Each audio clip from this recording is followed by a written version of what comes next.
그것도 따라라란이 아니라 따라라라. 바이올린에 대해 궁금한 내용 있으시면 언제든지 댓글로 남겨주세요.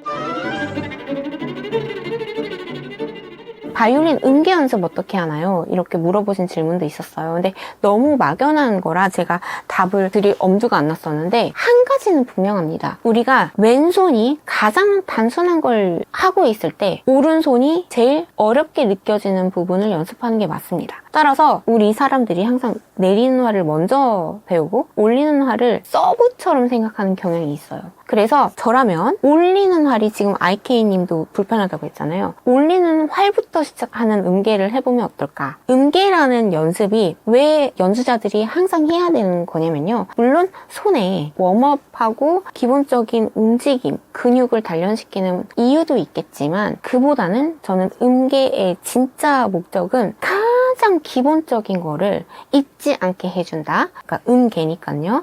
음감. 두 번째는 예전에 우리 교수님 중에 오스터탁 교수님이 계셨는데 그 교수님이 항상 푸층해야 된다고 했거든요. 푸층이 뭐냐면 방 청소하는 걸 푸층이라고 해요. 그래서 먼지 털고 구석구석 떼낀 거 빼고 이렇게 연습이라는 거는 푸층을 해야 된다라고 말씀하신 게 아무리 우리가 한번 대청소를 다 해놔도 그 다음에 먼지는 계속 쌓이기 마련이고 또 나무는 또 뒤틀려 있기 마련이고 뭔가 변해 있고 누가 한번 왔다 가면은 분명히 또 뭐가 남고 그렇기 때문에 청소라는 거는 평생 해야 되는 거잖아요. 이빨 닦는 것처럼 그것처럼 연습은 푸층이다. 그리고 음계가 푸층하는 과정이다. 그래서 우리가 집에서 저 같은 경우 이렇게 지금 스튜디오를 해놓고 방송을 하고 있어요. 근데 방송을 하는 방이지만 이 방송을 하기 위해서는 여기를 치우기도 해야겠죠? 별로 안 하지만 방 청소도 하고 치우고 닦고 쓸고 이거는 한 번 했다고 되는 게 아니잖아요. 마찬가지로 음계가 그런 역할이다. Don't forget to subscribe. 구독해주세요.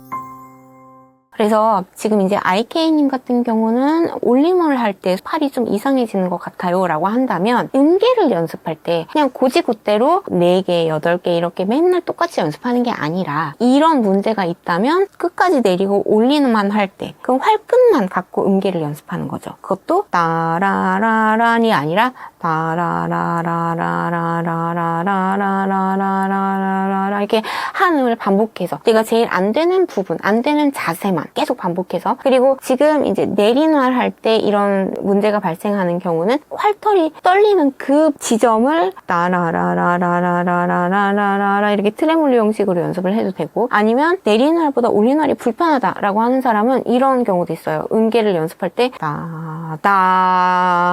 따다다다 이렇게 올리노할 할 때 오히려 강조, 악센트, 포르테 내리노할 할 때는 오히려 피아노 부드럽게 이렇게 이런 식으로 바리에이션을 줘가면서 하는 게 제가 생각하는 음계 연습이거든요. 그래서 음계 연습 어떻게 하나요?에 대한 답변이 음계는 푸층이다, 청소다 라는 개념으로 접근을 하셨으면 좋겠어요. 청소할 때도 예를 들어 물을 흘렸어요? 흘리면 흘린 데를 닦아야죠. 딴 데 닦는 게 아니라 또는 어지러 놓은 그 부분을 닦아야죠. 마찬가지거든요. 지금 말씀드린 그 비유가 불편하잖아요. 그 불편한 걸 닦아야 된다는 뜻이에요. 그래서 음계를 할 때 왼손이 쉬고 있기 때문에 또는 왼손을 연습하려면 오른손이 가장 단순한 걸 할 수 있기 때문에 음계를 연습할 때 이렇게 청소라는 기능을 부여해가지고 내가 가장 힘들어하는 또는 막혀있는 그 테크니컬한 부분을 푸는 기능을 탑재해가지고 시간 낭비하지 않고 효율적으로 하는 것이 음계 연습이다